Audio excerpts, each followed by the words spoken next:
Hey, what's up, BGIM fam? This is your girl Dante covering episode 4 with a special guest, Lyndsay Christian. Lyndsay Christian is a media personality and a breast cancer surthriver. And I'm so honored to have her as a guest here on our podcast. I want all of you guys to be educated as well as get to know her and understand her breast cancer journey. It is so important for all of us to pay attention, especially this month. So I'm so happy to have her here, Miss Lyndsay Christian. Hi, Miss Lyndsay, how are you? Hi, Dante. Thank you so much for having me. I'm doing exceptionally well. I'm so happy to hear. It is Breast Cancer Awareness Month, and of course, it is so important for people to know that especially Black women are the first to get diagnosed earlier on, and majority of our demographic gets diagnosed with it as well. Can we dive into your story? You've recently done a three-piece Essence editorial, and both articles just touch me so well because I have family on my mother's father's side, which is rare, that have breast cancer, my great grandmother, my aunts. And so when I read your journey, I was inspired by the strength. And then I was also touched because I could only imagine that drastic change. How was that like for you when you got that call? When I received the phone call, I immediately just went numb and I operated on autopilot for a very long time. Um, with shock, I went numb. And I'll be honest, I wasn't able to even say the C word for a few days after learning that the lump that I found in my right breast was indeed cancerous. So it took me a while to even embrace the fact and accept the fact that I'd been diagnosed. And in fact, I was saying to some of the friends and family members with whom I did share the news, I said, I have been a mass in my right breast is cancerous. I couldn't even say I have breast cancer. I mean, Wow. it was that hard for me. It was, I mean, it's hard to articulate. Right. It's unexpected, especially not knowing that I later found out, but not knowing I had a family history of it. I just had no idea that it would affect me, you know. Right. And in the Essence piece, you spoke about how I love this piece, the way you write. You talk about how you would have preferred, a trip to the Maldives, but instead, that wake up call to pay attention to your health was unfortunately this diagnosis. What was your setback at that time to make you not focus on your health? Well, you know what? I was focused on my health, but just very surface, very, just go every year for my well woman, but not really tuning into what is my family history, not tuning into the fact that I do want to become a mother. What do I need to know to prepare my body? What tests do I need to take? What exams are critical, even under the age of 40?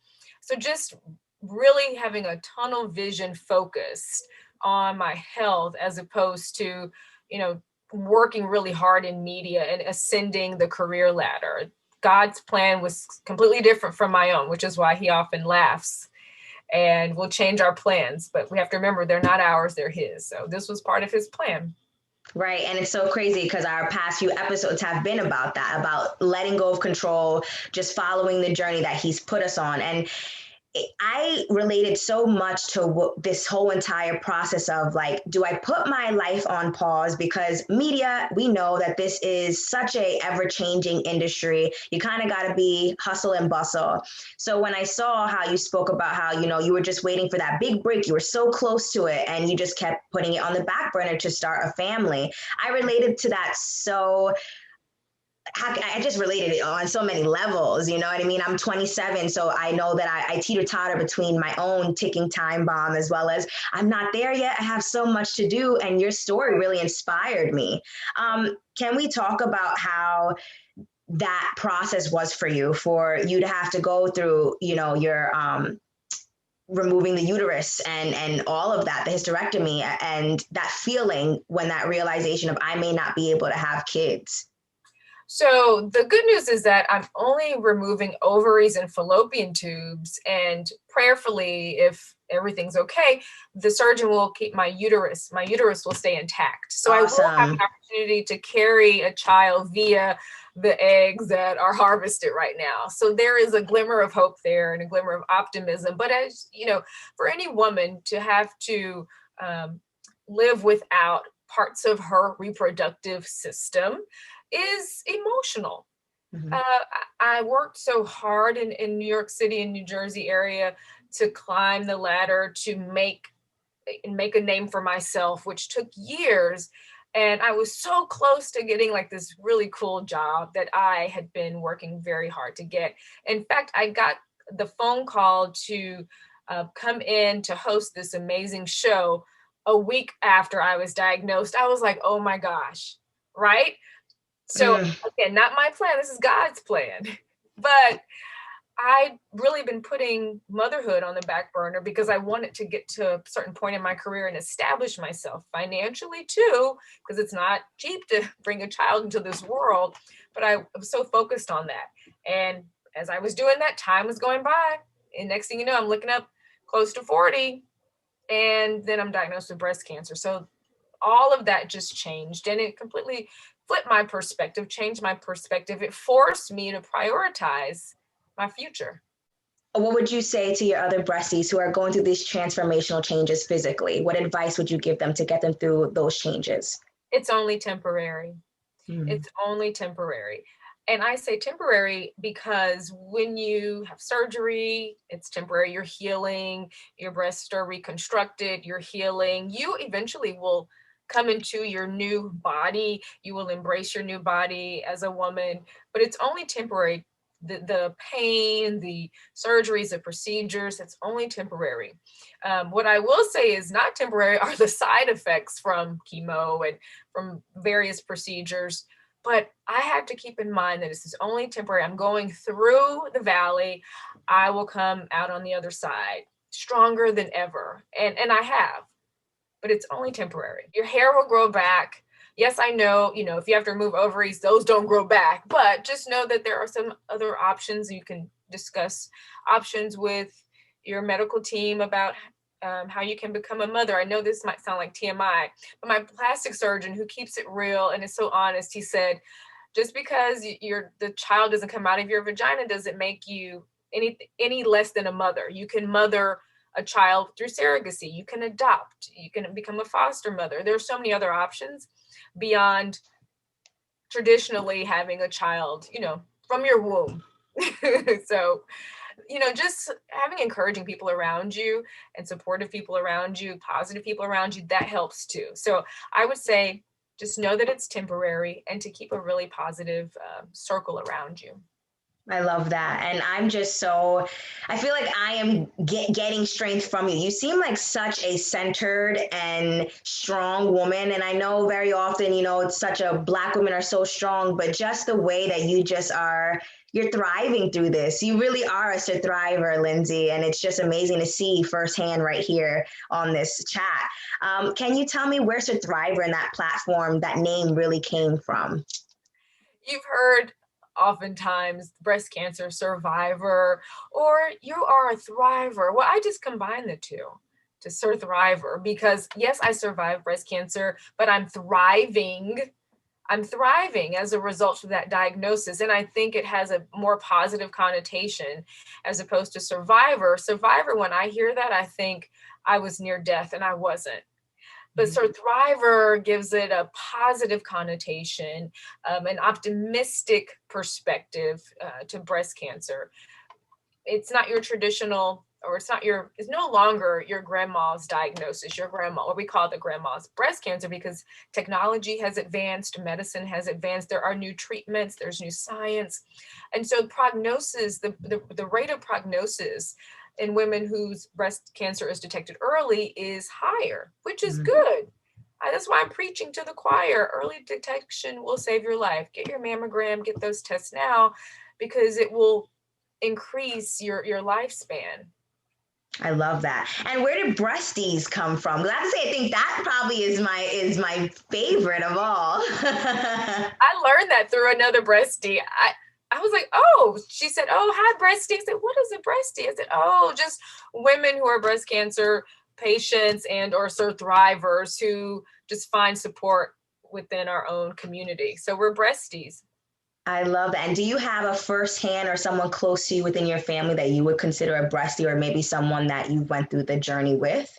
I do. I have several women who I consider breasties, a handful who I would lean on and call or text throughout my journey, because while all journeys are different, we all are connected in that we were diagnosed with breast cancer. I found strength, I found support, I was able to laugh, cry, and just talk about some of the more intimate details of going through chemotherapy, some of the more intimate details about getting your breasts reconstructed. I mean, so we have those conversations that only we would understand. Definitely. And I want to kind of backtrack on the whole fertility treatment and everything you went through. Now, there are obviously, like you said, other methods and new science, but then it comes down to the financial burdens. Yes. I mean, Yeah. that is what's so intimidating, and it is expensive. You know, what kind of upsets me is the fact that we would have to pay so much money to start a family, to have children. It shouldn't be that way, but there are resources. There are resources, which is what I learned in my research. There are resources not only to support breast cancer patients and surthrivers, but there are also grants available for women like you, Dante. There are grants out there, women who work for women, women who are raising money for women, which I think is incredible. That is. But it's a significant investment. It's something that requires planning and a lot of I would say research too.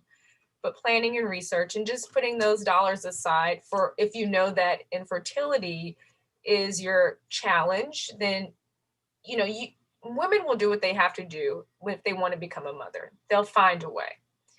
But I'm just so grateful that there are resources to support us through our, fertility challenges and obstacles. Right. And with the genetic testing, something that you said, if it wasn't for that, you would have never known. So prior to the genetic testing, you had no one in your family that had it while like within you being alive and healthy, around you? Well, I learned after I was diagnosed that I am the 13th woman on my dad's side of the family to have been diagnosed. I'm like, why didn't anyone tell me before? I could have been proactive. I Mm-hmm. likely would have opted for a prophylactic bilateral mastectomy and hysterectomy, years ago to reduce my chances of breast and ovarian cancers. But I learned midway during chemotherapy treatment, I sat down with my nurse practitioner, and it's actually recommended that anyone who's diagnosed with breast cancer does proceed with genetic evaluation. And it was through that test that we learned that I carry the BRCA1 gene mutation.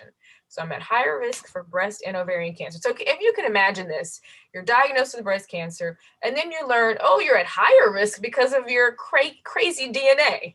Right. That's really what happens.